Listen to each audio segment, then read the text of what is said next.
విద్యావంతులు క్రీడాకారులు తయారీ కేంద్రంగా విలసిల్లిన మానుకోట కళాశాల శిథిలమై కుప్పకూలిపోయే దశకు చేరింది.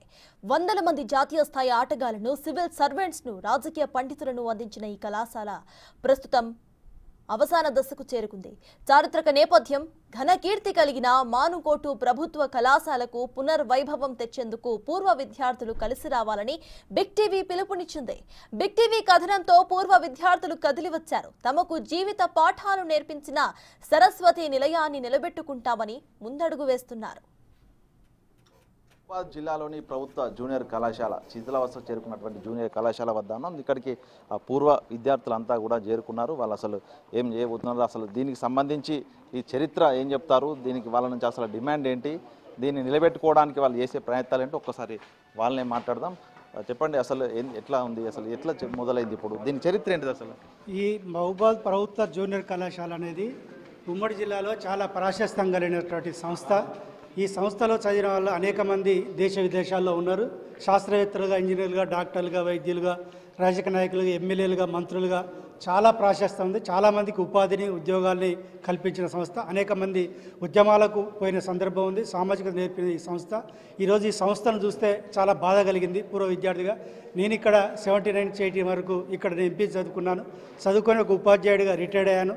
ఈ కాలేజీ పరిస్థితి ఈ మధ్యలో చూసిన తర్వాత కన్నతల్లి బాధపడితే ఎట్లా ఉంటుందో, బడి ఈ దురవస్థను చూసి చాలా ఇబ్బంది అనిపించి దీన్ని మీ ద్వారా మా పూర్వ విద్యార్థుల తరపున ప్రభుత్వం దృష్టికి తీసుకుపోయి దీన్ని పునర్నిర్మాణం చేయాలని మేము ఒక ఆలోచనకు వచ్చాం. వాస్తవానికి కాలేజ్ గతంలో 2500 మందితో నడిచిన సంస్థ ఉంది. అటు పక్కనే 1928లో నిర్మించినటువంటి మల్టీపర్పస్ హై స్కూల్ బిల్డింగ్ ఉండే. ఈ కాలేజీ ఇప్పుడున్న ఈ కాలేజ్ బిల్డింగు 1962-63లో నిర్మించారు. ఈ కాలేజీలో వేల మంది చదివి క్రీడాకారులు ఎదిగి ఉద్యోగులుగా ఉపాధి పొందుతున్న సందర్భం ఉంది. ఈ కాలేజీలో ప్రస్తుతం 16 కోర్సులు నడుస్తున్నాయి కాలేజీలో. కానీ తరగతి గదులు 5 మాత్రమే ఉన్నాయి. ఇక్కడున్న ఈ పాత బ్లాక్ 60స్లో కట్టిన పాత బ్లాక్ మొత్తం కురుస్తున్నది. మొత్తం 11 గదులు ఉన్నాయి. 11 గదుల్లో కూడా గోడలు ముట్టుకుంటే కరెంట్ షాక్ వస్తుంది. పైనుంచి వెనకటేసిన స్లాబ్ కాంక్రీట్ కాకుండా టైల్స్, ర్యాప్టర్స్ వేసిన స్లాబు, అది ముట్టుకుంటే కూలే పరిస్థితిలో ఉన్నది. తాళాలు వేసినది. ఇక్కడ ఉపాధ్యాయులు, విద్యార్థులు పాఠాలు చెప్పాలన్నా, పాఠాలు ఇలాలన్నా హెల్మెట్ పెట్టుకునే పరిస్థితి. వర్షం వస్తే వరండాలకు గొడుగులు పెట్టుకునే పరిస్థితి. ఇది చూస్తే వర్షానికి మొత్తం ఫ్లోరింగ్ మొత్తం వర్షంతో తడిస్తున్నది. కాబట్టి దీన్ని ప్రభుత్వం ఒక చారిత్రక కట్టడంగా, చారిత్రక అవసరంగా, మహబూబాద్ ఉమ్మడి జిల్లాలో మహబూబాద్ అనేది క్రీడలకు పుట్టినిల్లు, ఉద్యోగాలకు కానీ, ఉపాధికి కానీ, చదువుకు కానీ పుట్టినిల్లు. ఇక్కడి నుంచి అనేక మంది ఉత్పత్తి అయ్యారు. ఇటువంటి సంస్థ మా కళ్ళ ముందు కుప్పకూలిపోతుంటే మేము భరించలేక చాలా బాధతో మేము ప్రజల దృష్టి తీసుకుపోవాలి, ప్రభుత్వం దృష్టికి తీసుకుపోవాలనే ఈ ప్రయత్నంలో ఉన్నాం. ఖచ్చితంగా ప్రభుత్వం విద్యకు ప్రాధాన్యత ఇస్తుంది. స్కిల్ యూనిట్స్ అంటున్నది, స్పోర్ట్స్ యూనిట్స్ అంటున్నది. కాలేజీలో ఇప్పుడు ఎంసెట్ కోచింగ్, రకరకాల కోచింగ్లు వస్తున్నాయి, రకరకాల కోర్సులు పెట్టిలు. ఈ ప్రాంతం మొత్తం గిరిజన జిల్లా. రాష్ట్రంలోనే 53% గిరిజన పిల్లలు ఉన్నారు. ఈ గిరిజన పిల్లలు ఇక్కడ హాస్టల్స్ ఉన్నాయి. సరైన కాలేజీ లేక చాలామంది అమ్మాయిలు కాలేజీ బంద్ చేస్తున్నారు, స్కూల్ ఎడ్యుకేషన్ బంద్ చేస్తున్నారు. కాబట్టి ఇక్కడ ప్రభుత్వం విద్య పట్ల ప్రాధాన్యత కలిగినట్టుంది. ప్రజాప్రభుత్వం అన్నారు. గౌరవ రేవంత్ రెడ్డి గారు మీకు విజ్ఞప్తి చేస్తున్నాం. మీరు విద్య పట్ల ఆసక్తి అంటున్నారు, స్కిల్ యూనిట్స్ అంటున్నారు, స్పోర్ట్స్ యూనిట్స్ అంటున్నారు. కాలేజీని బతికించే ప్రయత్నం చేయాలని మేము విజ్ఞప్తి చేస్తున్నాం. మేము అందరం ముందు పడతాం. ఈ కాలేజీని రాబోయే 3 ఏళ్ళలో 100 సంవత్సరాలు అవుతుంది. 100 సంవత్సరాల వరకు కలకలాడేట మా కళ్ళ ముందుటట్టుగా మేము ప్రయత్నం చేసుకోవాలనే ప్రయత్నంలో మేము కూడా సహకరిస్తాం. ప్రభుత్వం కూడా సహకరించాలి. మీ ఎవరిని గడవాలన్నా, ఏం చేయాలన్నా మా చేదోడు వాదడుగా మా ఉన్న దాంట్లో తులం పొలం ఇచ్చి చేసే ప్రయత్నం మేము చేద్దాం. అటువంటి వితరణ గల మానుకోట ఇది. మానుకోట మామూలు కాదు. మానుకోట ఉద్యమాల కోట, దాతృత్వానికి కోట. అన్నిటి మేము రక్షించుకుంటాం. మాకు చేదోడవాదిగా హైయర్ ఎడ్యుకేషన్ కమిషనర్ ఉండాలి, స్థానిక ఎమ్మెల్యే గారు, ఇక్కడ ఎమ్మెల్యేగా ఎంపీలు చాలామంది, శ్రీరామ్ భద్రయ్య, బండి పుల్లయ్య గారు, మురళీ నాయక్ గారు, రామచంద్ర నాయక్ గారు, నూకల రామచంద్ర రెడ్డి గారు, పేర్లు చెప్తే 100,000 మంది ఉన్నారు. అనేక మంది ఇక్కడ చదివిన ప్రాశస్త్యం ఉంది. కాబట్టి దయచేసి ప్రభుత్వం ఒక యుద్ధ ప్రాతిపదికన కూలే స్థితిలో ఉంది. ఇప్పుడు టీవీ లైవ్ కాస్ట్లో ఇప్పుడు ఎప్పుడు కూలుతుందో తెలియదు భయంతో ఇక్కడ మనం ప్రసారం చేస్తున్నాం. కాబట్టి దీనికి తక్షణమే పరిశీలించి ఒక అధికారులను పంపి పరిశీలించి ఎస్టిమేషన్ వేసి డిస్మెంటల్ చేసి కొత్త గదుల నిర్మాణానికి శంకుస్థాపన చేయాలని చేస్తే మీరు చిరస్థాయిలో మహబూబాద్ జిల్లాలో నిలిచిపోతారు. గిరిజన బిడ్డలకు మంచి నాణ్య విద్య అందుతుందనేది ఈ సందర్భంగా ప్రభుత్వానికి, అధికారులకు, ప్రజాప్రతినిధులకు అందరికీ మీ ఒక ఉపాధ్యాయుడిగా, ఈ కాలేజ్ విద్యగా, నా పేరు మహేశ శ్రీనివాసులు, ఇక్కడ నేను ఎంపీసీ చదివాను. ఆ మేరకు మేము విజ్ఞప్తి చేస్తున్నాం, విద్యా అభిమానిగా విజ్ఞప్తి చేస్తున్నాం. మీరు చెప్పండి, నిజంగా ఇక్కడ పరిస్థితి ఎట్లా ఉంది? మీరు ఒక పూర్వ విద్యార్థిగా అసలు ఇక్కడ ఏం జరగాలని కోరుకుంటున్నారు? నా పేరు మాల యోగేశ్వరరావు. నేను ప్రజెంట్గా ఇప్పుడు వాసవి క్లబ్ ఇంటర్నేషనల్లో సీనియర్గా చేస్తున్నాను. ఇక్కడ 83 సంవత్సరంలో 1983లో ఇదే క్లాస్ రూమ్లో ఎంపీసీ చదివాను. అప్పుడు చాలా బాగుంది. అంటే మహబూబాలో ఈరోజు జిల్లా అయింది. ఈ ఏరియా లోపల ఇదే ఒక జూనియర్ కాలేజీగా పేరు ప్రసిద్ధి చెందింది. ఎంతోమంది నాయకులు ఇక్కడ చదువుకున్న వాళ్ళు ఉన్నారు. వ్యాపారవేత్తలు, రాజకీయ నాయకులు, విద్యార్థులు చదువుకున్నారు. ఇక్కడ నిలబడడానికే భయంగా ఉంది. అటువంటి పరిస్థితుల్లో ఈ బిగ్ సి టీవీ వాళ్ళు వచ్చి దీన్ని మోటివేషన్ చేసి మీ దృష్టికి, గవర్నమెంట్ దృష్టికి తీసుకురావడానికి చాలా ఆనందకరంగా ఉంది. కనుక దీన్ని తక్షణమే ఒక కమిటీ వేసి మనం ఎంత చేశామనేది కాదు, ఎంత ప్రూఫ్ చేశామనేది ముఖ్యం. కనుక ఇప్పుడే 3 సంవత్సరాల లోపల 100 సంవత్సరాలుగా వస్తుంది. కనుక ఆ 100 సంవత్సరాల లోపల దీన్ని పునరుద్ధరణ చేసినట్టయితే మహబూబాద్ జిల్లా లోపలనే ఈ చేసిన ఒక మంచి పనిగా ఈ రాజకీయ నాయకులు గుర్తింపు పొందే అవకాశం ఉంది. కనుక దీన్ని మీరు ఒక పట్టుదలగా తీసుకొని దీన్ని ముందుకు తీసుకురావాలని చెప్తున్నాం. అదేవిధంగా మా సహాయ సహకారాలు, ఆర్థిక సహకారాలు కూడా అందించడానికి మేము ఇక్కడ పూర్వ విద్యార్థిగా ముందుకు వచ్చాం. నేను ఇక్కడ 1954 నుంచి హై స్కూల్లో చదువుకున్నా. దాని తర్వాత నాది మల్టీపర్పస్లో ఫస్ట్ బ్యాచ్ మాది. అప్పట్లో చాలా తీవ్రంగా ఉండేది. స్కూల్ అన్నా కాలేజీలు అన్నా కానీ తెలియని రూళ్ళల్లో మేము ఇక్కడ విద్యను అభ్యసించడం జరిగింది. దాన్ని అదే కంటిన్యూషన్గా ఆ స్ఫూర్తితోనే ఇప్పుడు కూడా ఇదే గ్రౌండ్లో తిరుగుతున్నాం. మహబూబాద్ లోపల 6వ తరగతి నుంచి ఇంటర్మీడియట్ వరకు ఇక్కడ ఏ కాలేజ్ కంపౌండ్లో చదవడం జరిగింది. వాస్తవంగా ఈ కాలేజీలో పట్టు చదివినటువంటి వాళ్ళు మంత్రులు రెడ్డి నాయక్ గారు, మాజీ మంత్రి గారు, అదేవిధంగా బండి పుల్లయ్య గారు, శ్రీరాంభద్రయ్య గారు, ఇక్కడ జరిగినటువంటి మాజీ ఎమ్మెల్యేలు, ప్రస్తుతం ఉన్నటువంటి ఎమ్మెల్సీ తక్కెల రవీంద్రరావు కూడా ఈ కలిసి చదివిన వ్యక్తి. కానీ ఇట్లా ఇప్పుడు ఇంతమంది నాయకులప్పటికీ కూడా ఈ కాలేజీ ఇలా రావడం అనేటువంటి చాలా శోచనీయమైన విషయం. ఏదేమైనప్పటికీ కూడా విద్యార్థులు లక్షల వేలాది మంది విద్యార్థులు ఉత్పత్తి చేసినటువంటి ఈ కాలేజీలో పట్ల చాలామంది పీజీ జాబులు కానీ, పీడీ జాబులు కానీ, టీచర్లు కానీ, లెక్చరర్స్ కానీ రకరకాల జాబులు చేస్తున్నారు. వాళ్ళందరి సహకారంతో ముఖ్యంగా ప్రభుత్వం అనేటువంటి దానికి విద్య మీద కేటాయించాల్సిన అవసరం ఉన్నది. ఇంత మంచి కాలేజీ, ఇంత మంచి గ్రౌండ్ ఉన్నటువంటి దాన్ని పర్మనెంట్ బిల్డింగ్లు చేసి బిల్డింగ్ల ద్వారా చేయాల్సిన అవసరం ఉన్నది. ప్రస్తుత శాసనసభ్యులు మురళి నాయక్ ద్వారా కానీ, అదేవిధంగా ఇప్పుడున్నటువంటి ఎమ్మెల్సీ తక్కలపల్లి రవీంద్రరావు కానీ, సత్యవతి రాథోడ్ కానీ, అదేవిధంగా ప్రభుత్వ సలహాదారు అయినటువంటి వేం నరేందర్ రెడ్డి కూడా ఈ ప్రాంతం సంబంధించిన వారి దృష్టి పట్టుకపోయి అధిక బడ్జెట్ కేటాయించి ఈ కొత్త బిల్డింగ్లు కట్టించి ఈ పాత పునరావృతం, పాత శోభను తీసుకురావాలని చెప్పి మేము విజ్ఞప్తి చేస్తూ ఉన్నాం. ఈ కాలేజీలో నేను 86 నుంచి 88 వరకు చదువుకున్నా, ఇంటర్మీడియట్ హెచ్ఈసీగా. మరి మేము చదువుకునే రోజుల ఈ కాలేజీలో సీటు దొరకటమే చాలా గొప్పగా ఉండేది. అసలు స్పాట్ లిస్టులో కూడా దొరకదని చూసేది. అప్పుడు అంతమంది విద్యార్థులను ఆకర్షించిన ఈ జూనియర్ కాలేజీ ఇవాళ శిథిలావస్థలో పడిపోవడంతో మేము అందరం కూడా చాలా బాధపడుతున్నాం. మేము పూర్వ విద్యార్థులుగా ఈ కాలేజీని బాగు చేయడం కోసం ఏం చేసుకున్నా కూడా మేము అందరం ముందుకు వస్తాం. 100 సంవత్సరాల చరిత్ర ఉన్న ఈ కాలేజీని ఇవాళ శిథిలావస్థలో ఉండి ఇవాళ కుప్పగూలిపోయే పరిస్థితి ఉంది. ఏ విద్యార్థి కూడా భయంగా లక్ష్యాలు భయంగా వచ్చి ఈ వానకాలంలో ఇక్కడ చదువు చెప్పాల్సిన పరిస్థితి ఉంది. కాబట్టి ఈ కాలేజీని వెంటనే మరి పునర్నిర్మాణం కోసం చేయాలని చెప్పేసి, అందుకోసం మా వంతుగా మా మహబూబాద్ జిల్లా ప్రజలందరూ కూడా పూర్వ విద్యార్థులుగా ఇంకా అనేక మంది వ్యాపారవేత్తలు, మరి ఇండస్ట్రియల్ వాళ్ళు కూడా సహాయ సహకారాలు అందిస్తారు. అందుకోసం ప్రభుత్వం వెంటనే స్పందించాలని విజ్ఞప్తి చేస్తున్నాం. 1967 వరకు ఇదే కాలేజీలో చదివి, ఇదే నా క్లాస్ రూమ్. ఇప్పుడు నాకు ఎడం వైపు ఉన్నది. అయితే అప్పుడు చాలా బాగుండేది గ్రౌండ్. మేమంతా అన్ని ఆటలు అంటే హాకీ, ఫుట్బాల్ ఎక్కువగా ఈ గ్రౌండ్లో ఆడేవాళ్ళము. మాకు ఉద్యోగాలు కూడా హాకీ చేపట్టి రకరకాల గేమ్స్లో ఉన్నటువంటి చాలామంది విద్యార్థులకు వచ్చింది. ఇప్పుడు ఈ గ్రౌండ్ను చూసినా కానీ, బిల్డింగ్ చూసినా కానీ చాలా అవసరాల దశలోకి వచ్చింది.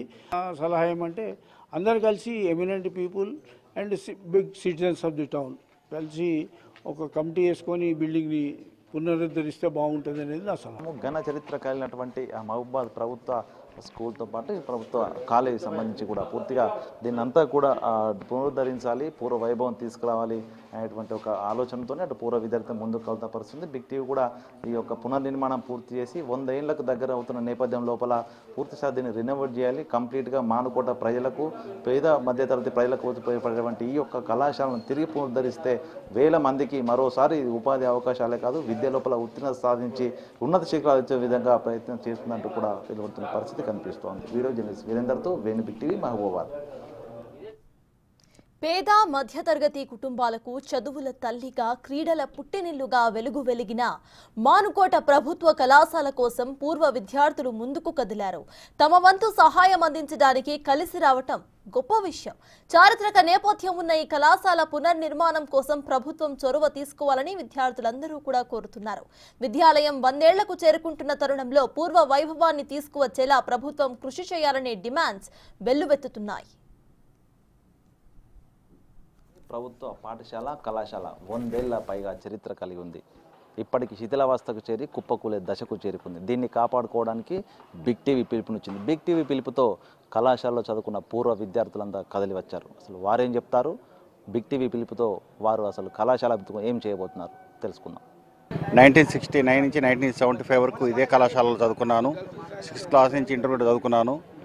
ఇదే కళాశాలలో దాదాపు 12 సంవత్సరాల పైగా నేను పనిచేశాను. ఒకప్పుడు ఒక వెలుగులేనటువంటి కళాశాల ఈ రోజున అతి దీనస్థితిలో కనిపిస్తుంది. ముఖ్యంగా ఈ వాకర్స్ అసోసియేషన్ వాళ్ళు ఈ గ్రౌండ్ని ఎత్తు పెంచడం మూలంగా అది లోతట్టు కాలేజీ బిల్డింగ్ ఒకప్పుడు మేము 3 మెట్లు ఎక్కేవాళ్ళము. అలాంటిది ఇప్పుడు గ్రౌండ్ డౌన్ పెరిగి కాలేజీ లెవెల్ డౌన్ అయ్యేసరికి ఆ గోడలని నానిపోయి అవన్నీ పూర్తిగా శిథిలావస్థలకు రావడం జరిగింది. అందువల్ల ఈ గ్రౌండ్ను పరిరక్షిస్తూ ఆ పురాతనమైనటువంటి ప్రాసెస్ కలిగినటువంటి ఈ కళాశాల బిల్డింగ్ని పునరుద్ధరించవలసిందిగా కోరుచున్నాను. నేను ఇక్కడ ఇంటర్ ఫస్ట్ బ్యాచ్ 71లో చదివాను.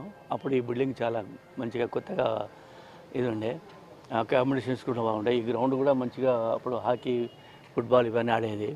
నేలతో ఇది వాకర్స్ గ్రౌండ్ అయిపోయింది ఇప్పుడు ఇది. అప్పటి నుంచి దీనికి నాకు తెలిసినంత వరకు దీని రెనోవేషన్ అనేది లేకుండే శిథిలావస్థకు వచ్చింది.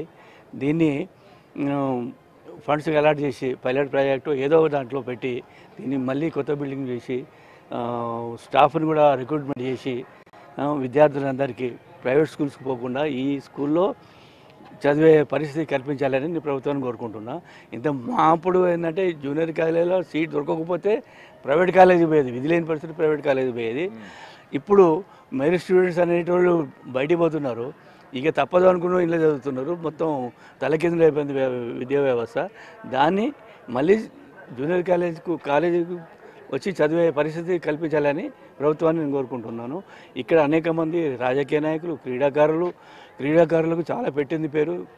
మినిస్టర్లు కూడా అయినలు, రాజకీయ నాయకులు అయినలు, క్రీడాకారులు అయినలు, 100 మంది క్రీడాకారులు, ఎంప్లాయీస్ అయినలు, హైయర్ ఆఫీసర్స్ అయినలు, మినిస్టర్స్ అయినలు, పాలిటిక్స్లో ఎమ్మెల్యేలు అయినలు.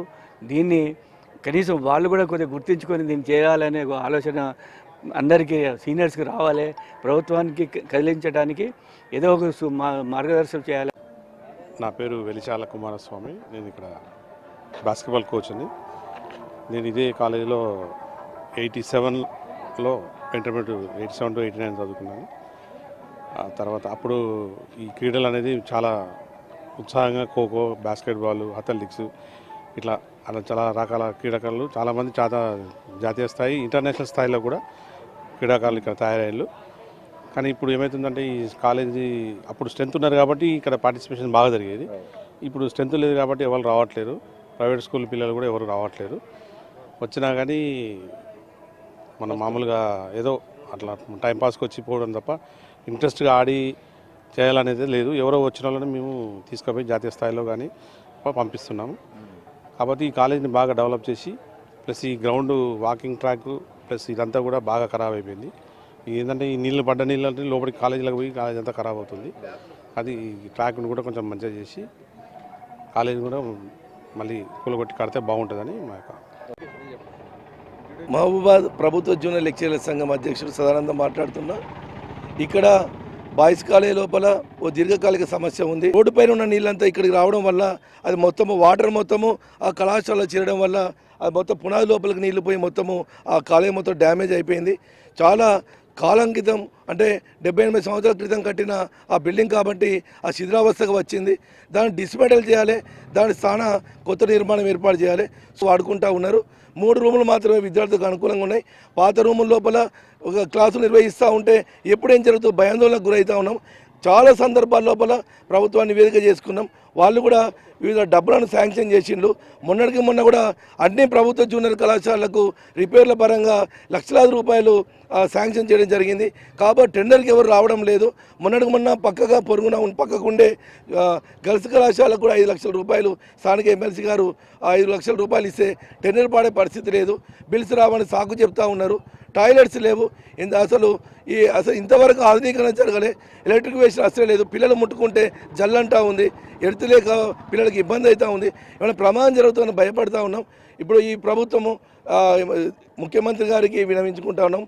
సార్ అయితే ఏంటంటే ఇప్పుడు ఈ కళాశాలను కొంచెం ఆధునీకరిస్తే ఈ ప్రాంతం లోపల ఉండే దళిత గిరిజన సామాజిక వర్గాల బిడ్డలందరూ కూడా మంచిగా చదువుకునే అవకాశం. మల్టీపర్పస్ జూనియర్ కాలేజ్ అని ఉండే 62లో 61లో జాయిన్ అయిన 6th క్లాస్లో. అప్పటికి కూడా అప్పటి నుంచి కాలేజీలో ఎప్పుడు రెగ్యులర్గా స్పోర్ట్స్ నడుస్తూ ఉంటాయి. సరే మేము చిన్న పిల్లలు 6th క్లాస్ చిన్న పిల్లలు 8th క్లాస్ వచ్చినాక అప్పుడు కొంచెం మేము చిన్న చిన్న బాల్ ఉండేది, ఫుట్బాల్ ఎక్కువ. ఫుట్బాల్ తీసుకొని పోయి ఇంకా పిల్లలతో ఆడుతూ ఉండేది. మా పేరు సారు హాకీ ఆడిపించేది. హాకీ ఫస్ట్ మేము హాకీ నేర్చుకున్నాం. స్టేట్ టీమ్కి సెలెక్ట్ అయినాక ఆ నుంచి పూణే నేషనల్స్లో 3rd ప్లేస్ వచ్చింది నాకు, బ్రాంజ్ మెడల్. మైబాద్ కాదు, స్టేట్ టీమ్ అంటే మన తెలంగాణ ఆంధ్రప్రదేశ్. అంటే కనీసం గ్రౌండ్ మీద 50 మంది వచ్చేది, 50 మంది ఆడేది. ఇక వాళ్ళకు టీములు వైజ్ చేసేసి మంచిగా ఆడిచ్చేది సారు. అంటే ఇప్పుడు పాత బిల్డింగ్లన్నీ కూలిపోతానికి వస్తుంది, అవి తీసి కట్టాలి. కొత్తగా కడితే పిల్లలు వస్తారు, చదువుతారు. పిల్లలు వస్తా అంటే సార్లు కూడా ఉంటారు, వాళ్ళు కూడా ఇంట్రెస్ట్ ఉంటుంది. పిల్లలు వస్తా అంటే ఇంట్రెస్ట్ ఉంటుంది సార్లకి. అయితే అట్లా చేస్తేనే అవుతాయి. మేము 4వ తరగతి 5వ తరగతి ఉన్నప్పుడే బిల్డింగ్ ఈ మన మల్టీపర్పస్ బిల్డింగ్లు కట్టినాం. మేము వచ్చి అక్కడ ఆడుకునేది, ఇసుకలు ఆడుకునేది. అట్లా అట్లా డెవలప్ అయింది మాకు. మరి ఇప్పుడు కట్టాలి, ఇప్పుడు అవన్నీ కూలిపోయేటట్టునే మరి ఇంట్రెస్ట్ చేసి కట్టాలి.